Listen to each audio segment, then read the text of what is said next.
খোলা আকাশ, তপ্ত রোদ, দৃষ্টিনন্দন স্টেডিয়াম। পশ্চিম পাশের আকাশে তাকালেই চোখে পড়ে মসজিদের মিনার।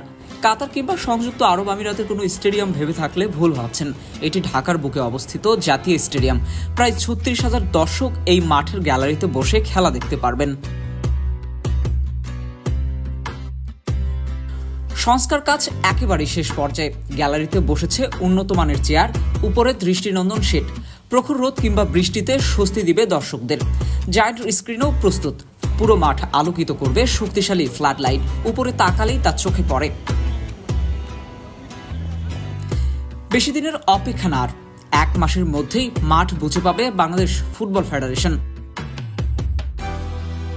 যে সবুজ ঘাসে ২০১১ সালে এই স্টেডিয়ামে খেলে গেছেন মেসি, এবার সেখানে বাংলাদেশের জার্সি গায়ে খেলবেন হামজা চৌধুরী।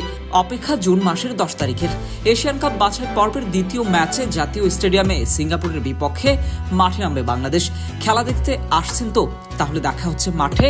গলা ফাটিয়ে চিৎকার করতে করতে বাংলাদেশ বাংলাদেশ।